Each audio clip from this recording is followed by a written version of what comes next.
We're going to learn a couple different things, how we can capture video from our webcam in the browser, upload that to Supabase Storage. Okay, let's dive into the example.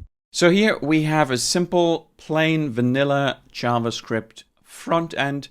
So we really just have our, kind of headline here. We have our HTML5 video element with the ID player. We have buttons to start and stop the capturing. We're just using Supabase JS. Here, JavaScript from a CDN, just downloading it here. And we're just running our Supabase stack locally on localhost. So that's 127.0.0.1 here. And creating kind of a Supabase client-side client here with our Supabase URL and the Supabase anon key.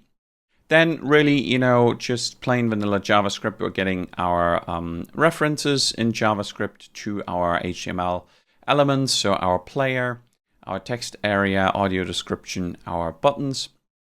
And then we're just attaching some event listeners here. So when we're clicking the start button, we're using the navigator MediaDevices. So we're prompting the user to give us access to just the video, the camera, so we're not capturing any audio. And then once that was successful, we're getting the stream of our navigator MediaDevices, and we can now into our player, which is our video element, we can just attach the stream as the source object of that player. And then we're just creating here the options, the video webcam, and then we're just capturing the recorded chunks in an array. And to do this, we're using the MediaRecorder API. So we're creating a new MediaRecorder from that stream from the webcam with our options here, the MIME type. And then we're adding an event listener. The event listener here is called data available. So when the data is available, we can then check that we have some data in there, and then we're pushing our data into the recorded chunks. And once we're stopped, so we, later when we click the stop button, you can see that here. So our stop button here, when that is clicked, it basically just sets the should stop to true. And so here, as kind of the chunks come in, we're just checking, okay, should we be stopping? And then in that case, we're stopping the MediaRecorder.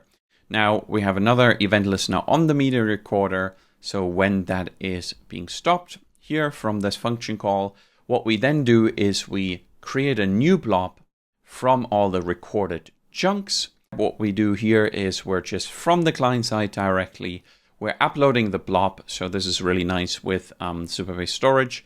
We can just pass in the blob directly to upload that, and we just need to make sure we pass in the content type correctly. Let's look at our Supabase storage. So what we can do is, we're running this locally here. So Supabase status, we can look at our studio URL. So we have a local Supabase project, and we can look at the storage here, and we can look at the videos. Now, let me just delete all this.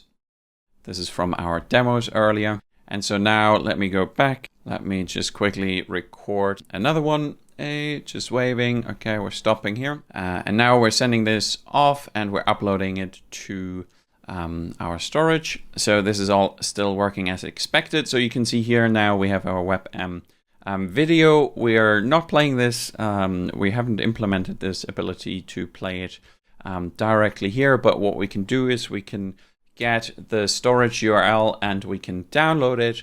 And then you can see this is in fact an intact video file that we have captured here in our Supabase storage.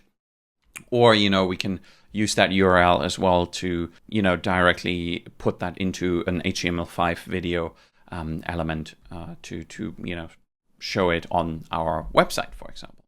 One thing that is important in order to upload things.